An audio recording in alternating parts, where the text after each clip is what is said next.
Welcome to number 6, Healing Trauma, Working with the Inner Critic.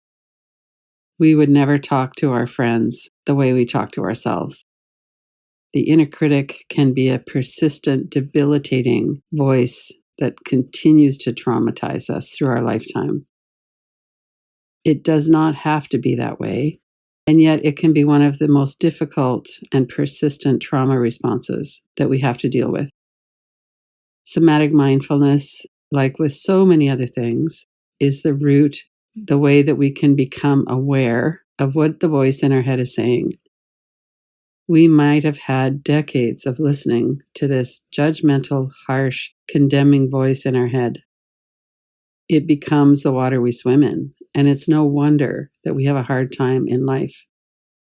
We feel harassed and intimidated and shamed by the voice in our own head. The first step is to notice that it's here. Second is to notice the content. Is what it is saying true? What is the purpose? Sometimes the inner critic does have a purpose. It wants us to play small so that we're not hurt. How can we honor the intention of protection without falling into the trap of believing what the inner critic says? Like any abusive relationship, it's harmful for us to stay. We have to develop some capacity to see what's happening, to admit it, to allow it in, to acknowledge it. This is harmful, it's persistent, and I need to do something to shift this. Some people confront the inner critic and make it back off. Shut up. I don't allow anyone to talk to me like that, and you don't get to either. If you want me to know something, figure out a nicer way to say it. We might try to befriend the inner critic. Wow, you sound a lot like that person in my childhood. It seems like I've internalized that voice. I'm really working now with compassion and connection and being on my own side. How can I use your insights in service of that? We might work with the energy of that in our body. We might try to hold that with some compassion in our heart. Wow, something happened in my earlier life that led this to be the condition in my mind now. I have a harsh inner critic. It calls me stupid, calls me a loser, or maybe it doesn't call me names, but the kinds of judgments that it levels on me have the same effect. We bring it into awareness, and that can be quite a practice of witnessing thoughts. We might bring into awareness the effect of those thoughts. Our shoulders go up around our ears. We brace ourselves. We might go into a numbness or a shutdown. We might find ourselves procrastinating or very anxious. As we hear that voice of, you're never going to make this happen, you're just a loser, we might also have a lot of catastrophic thoughts. Often it's overt, it's really clear. Sometimes it's more subtle. It's a sense of giving up. Well, I'm never going to make this happen anyway, so what's the point?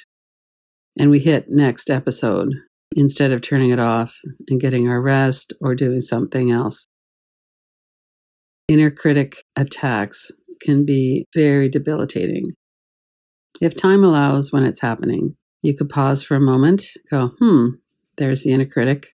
Be quiet. I don't need that kind of feedback. Or there's the inner critic. What's going on that's coming forward right now? Sometimes there's not an answer to that. It's just the water we swim in. It happens so often that it becomes a pattern in our mind. It's a miserable, abusive relationship. Starting to notice when it's happening, to notice the content, to notice what happens in our body. Do you hold your breath when you're in the midst of an attack? If so, maybe using a practice like cyclic sighing, holding your own hands, bringing your hand to your heart. We have many ways that we can intervene once we know that it's there. Let's do a short inquiry to see if we can tell why the inner critic is here. Bring to mind something that is relatively common, some criticism or judgment, some way that you shame or attack yourself. What are the words? What do you hear? Notice the impact of that in your body and on your breath. Open your eyes. You could tap on your forehead, taking your attention away from the words into the sound and sensation of the tapping. You might put those words into a frame like they're written out on a paper. Imagine that they're on the other side of the room. Notice the picture, the shapes of the letters, the frame, the space on the outside. Take your eyes around the outside space a couple of times in each direction, and then look back at the words.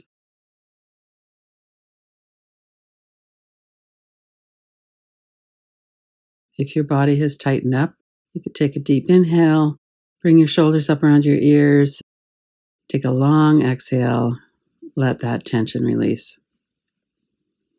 If you're frowning or clenching your teeth, let that soften. What's the content? What is it that it's trying to get you to know or pay attention to? What is it trying to alert you to, if anything? Just like we make our neuroception more accurate by looking at the evidence, looking at where it's arising from, what are the components of our feeling of safety and danger, we can also look at the inner critic content. Is this something that's really familiar to us from the past? If so, that might be part of our protective mechanism. It might be part of the way we made it through. If a parent was yelling at us or scorning us for getting low marks, that might have been what put us into despair. It might have been what caused us to seek harmful diversions so that we didn't have to feel that. For some people, it might have inspired them to study really hard so that they could get a good job and get away. There's a variety of ways that this could have worked. If we look at that situation with compassion, say it's when you were 9 or 10 and you came home with a report card that your parents weren't happy with. See if you can see yourself in that situation. And bring to mind a 9 or 10-year-old that you know. It might be your child or another child that you know. What were they like when they were 9 or 10 years old? What do we know now about how the brain works? It might be that there was a learning disability that had been undiagnosed. What was going on in your life at that time? Did you have trouble sleeping because there was violence in your home? Were you anxious all the time? It makes it really hard to concentrate at school when we have any kind of dysregulation in our family life. Maybe your parents were going through something.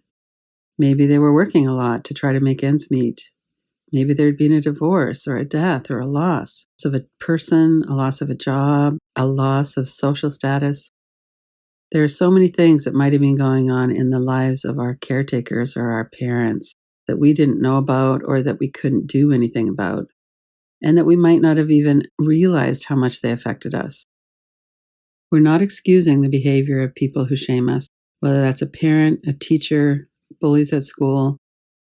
It's never okay for people to talk to us like that. If you were to bring to mind another child at that age, see if you could offer them some compassion. What would you say to them if you were in that room and you overheard what was being said to them? How might you comfort them? How might your perspective now be different from what you knew about it at the time? Would you blame them? Would you have some compassion for their circumstance, how difficult it had been? It might have been a learning disability. It might have been other circumstances. It might have been a brain that just doesn't work the way our school systems like to teach. No one deserves to be shamed and condemned. And often children will take on the job of the inner critic. We internalize that voice. Instead, whenever the inner critic comes up, notice it, do something to bring reality to the situation. Are those words true? Are they kind? What is your perspective now? How could you understand the situation through a trauma lens? And then offer yourself some kindness. Wow, that's awful to feel that way. It was awful when it happened when I was a child, and it's awful when it happens right now.